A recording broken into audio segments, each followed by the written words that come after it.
Hey everybody, Chris Collier here. Welcome to Conquer with Chris, the podcast for digital marketing success. Today I'm going to do something I haven't taken the opportunity to do yet because, well, didn't know how important it was. And I feel like it's time that I share some of it with you now. So I'm going to tell you my story as I unfold because there's so much that I have to put in here. And I'm 51, getting ready to be 52 here in the fall. And I want to make sure I don't leave too much out. But I don't want to give you everything so I don't burden you. So I'm going to try to make this more about my entrepreneurial journey, but there's so much tied up into it that I've learned through my life experience that it's hard for me to leave certain things out.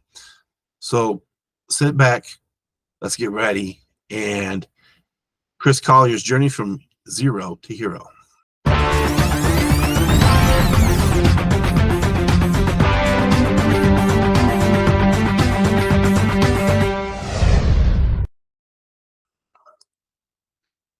I started off my entrepreneurial journey by one, I was homeschooled, and we were taught that having your own business, your own job, your own, we call it a side gig now, is a great thing.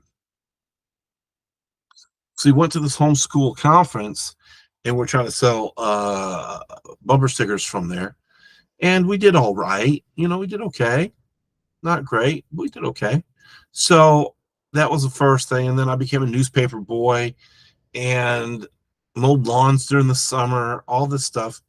And it created the entrepreneur spirit inside me, or was birthed. That's when I was walking down the streets in Middleville at 8 and 9 years old, 9 and 10 years old, I should say, with a little piece of money in my pocket, thinking I was something, able to buy my own Transformers and G.I. Joe guys, invest in my 401k way back then. I remember we had a guy that I was investing with, and certain things taught me of how to be an entrepreneur. One was I was homeschooled, and it was a little bit different than most people because my parents did teach me and they did raise me, and they to be a certain way or to act a certain way, and that there's benefits to acting that way and being that way. When I first started out being a paperboy, the challenges I started out with were more physical and mental. I had to learn how to sell. I had to learn how to, and in a day is, you tell a kid he can have a boom box, which I'll put in here if I can remember. It was a little GE boombox cassette radio. It was high tech back in those days, but today you guys would laugh at it. Looking at today's standards of things, right? I won the contest and I got the boombox. Excuse me. It was important, and I just want to encourage you. Teach your kids young to go after their dreams. Let them achieve their dreams. Make it possible for the dreams to come true, because then they'll dream bigger dreams and they'll go after them. And you as a parent, it's your job to help them attain those dreams. One of the things I did, one of the things I'm pretty at this much still proud of that I did when I was young, I had a clubhouse being built in my backyard, and it was off the ground. I paid like I saved up my money, $900, and we had some friends that were the dad was a contractor, a construction worker, a contractor, a missionary, if you will, help people build or rebuild churches or build new churches, and they would contract them to go in and build them. And sometimes they had a big crew, sometimes they had a small crew, and sometimes they just need little things fixed, and he'd go in and fix it, preach, and move on to the next place. However that went for them. But we did give him some money to help us build it. It was tremendous. I was the only kid I knew that had his own clubhouse. It was 10 by 10, 4 feet off the ground. It was something to behold. You say, what does that have to do with the entrepreneurial journey? Once again, if you have a vision, you can accomplish anything. There's a guy, I can't think of his name right now. He said, if your dream's big enough, Dexter Yeager, that's who said it. If your dream's big enough, the facts don't matter. If your dream's big enough, the facts don't matter. Dexter Yeager, the biggest guy in all of Amway at any time. I'm telling you, he had Bill Britt as a one of his business partners. Huge, huge, huge. So I learned how to navigate these challenges of selling, of collecting, delivering the paper.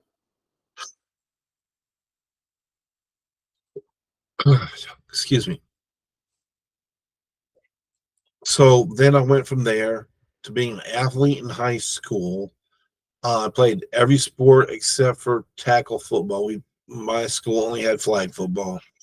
And then after that, when I did go to public school that had all the sports, I ended up running cross country, did well enough to get a scholarship to HBCU that was local, went there for a year and a half and dropped out. It just didn't mesh with me. Certain things didn't work in my mind when it was compared to that, what they were trying to teach. So I got out of there. The entrepreneur bug was still with me. I tried so many different things. People said I never amount to anything, and I have. Breakthrough moment is when I understood the like, know, and trust factors.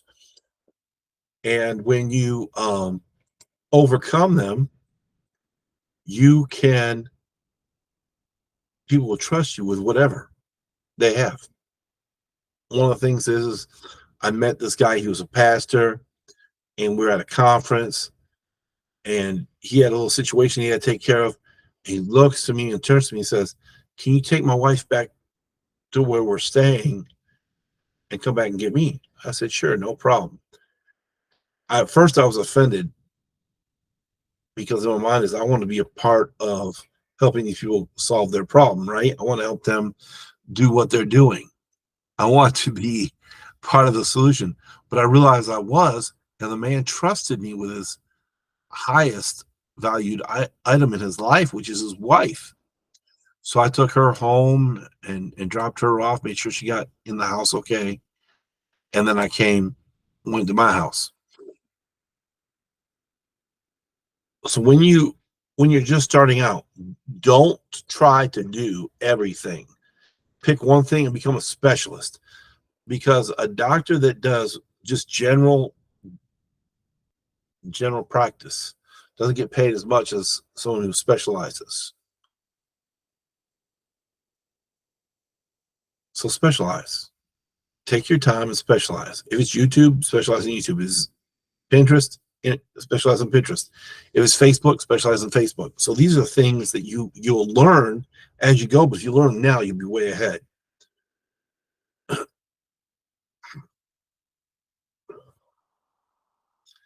The breakthrough in my career was when I got monetized in YouTube, and my podcast started just doing really well on YouTube. So I'm grateful for that. I'm still grateful for that now.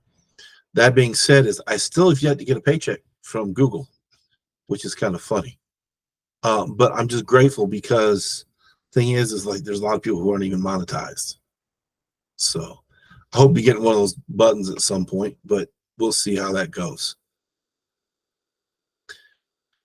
The importance, I recognize personal branding was important because, for example, let's just say you're a network marketer and you do company ABC. Let's say I'm in ABC business like you. What makes us different?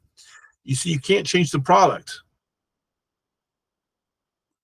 You might have some underhand way to change delivery, but you can't change the product.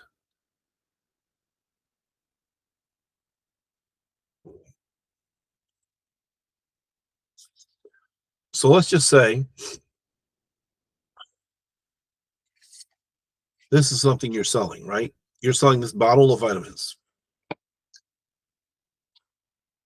You're selling that bottle of vitamins. I'm selling the same bottle of vitamins. It's not the same exact bottle, but you know what I'm saying. The same type of vitamin that you are, the same brand, and at the same price.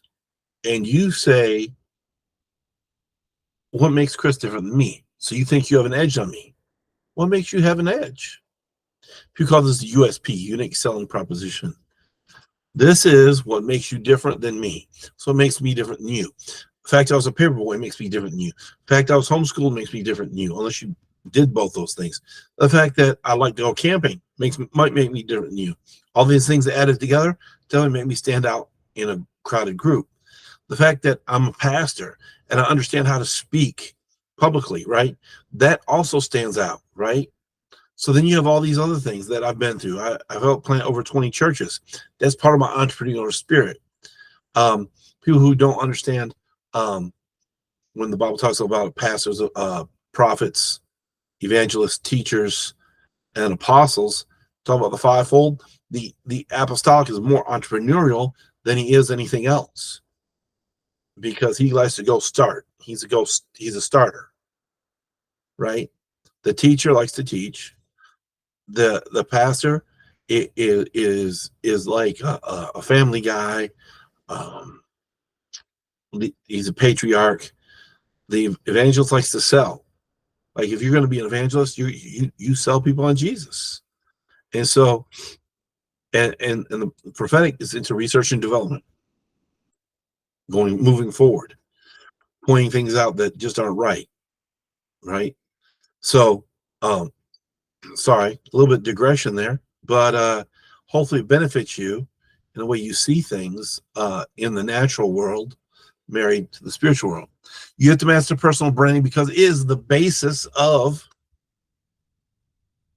marketing. You can't market yourself until you have your own personal brand. Your voice makes a difference. Your voice is different than anyone else's on the planet. And if someone's similar to you, they don't have the cadence, may be a little bit off. They might talk a little bit faster. They might talk a little bit slower. Their voice might be a little bit deeper. It might be a little bit higher. You don't know, right? You don't know how all that's going to play out. But you have a distinctive voice. And even if they have the same voice as you, their experience is a little bit different than yours. And the way your point of view is a little bit different. It's going to bring other people to you that they wouldn't be able to bring. I want to warn you about getting caught up into colors and logos. Logos are good. It does show a demonstration of who you are and what you do, but don't get caught up in it. Don't think you have a new idea. Don't think you have to have a new logo. Use the logo you got as much as you can. Some people say you need one funnel, one message, one until you get $100,000. Well, that may or may not be true. You definitely don't need more than one logo. You don't need more than one brand voice in most cases because you're just you.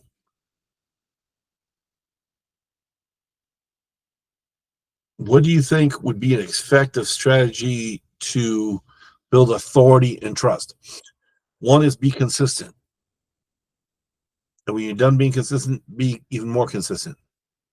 And when you're done being consistent, be even more consistent.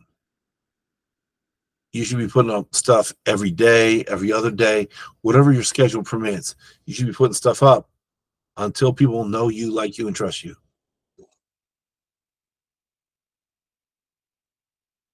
My crowning achievement is yet to come.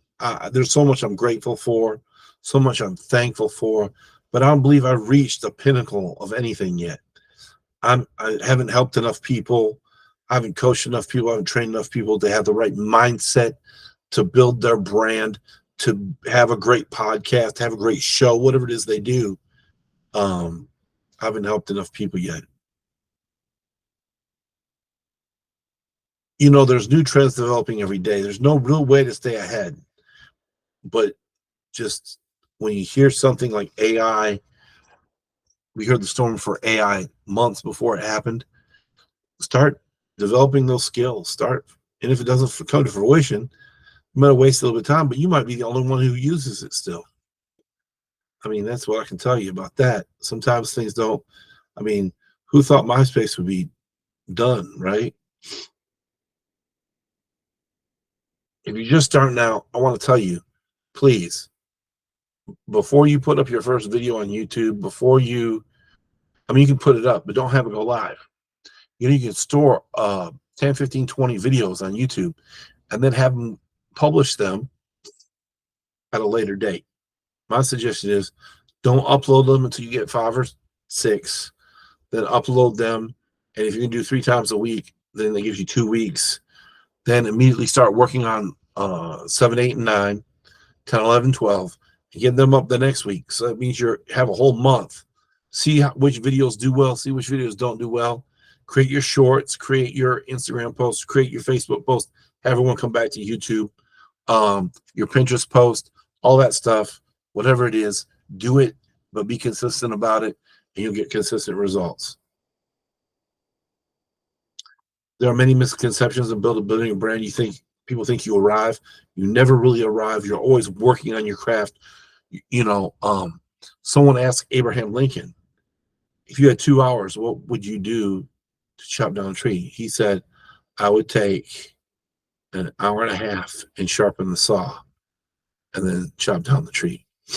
Because see, chopping down the tree is once you get the tree down, that's only the first part of it. You've now got to cut it into parts or take it to the lumberyard and let them do it. But the whole thing is like you still got work to do, whether it be moving it out of the forest, get it to a lumberyard, or so building a brand's just the same way. Just because you have a brand, just you have people paying attention to yourself doesn't mean that you've made it. It means now you've gotten enough audience. Are you making enough money? What is enough money? What do you plan on doing? I'm reading a book now called The Buyback. I might mess up the title, but it's a really good book. I'd encourage everyone to get it. You should be buying your time back more and more on things you don't like doing in your business, so you can be lit up, excited about what you do in your business, and there'll be more coming soon about that. But hopefully this is beneficial to you. You enjoyed it, and I hope to see you guys soon. Hey, look at underneath. There's a bit.ly link to a bit.ly page. Please click on it and become a member of my magazine, my newsletter. I'll be sending stuff out about personal branding, personal development. And thank you so much. Please like, share, and subscribe. Have a great day.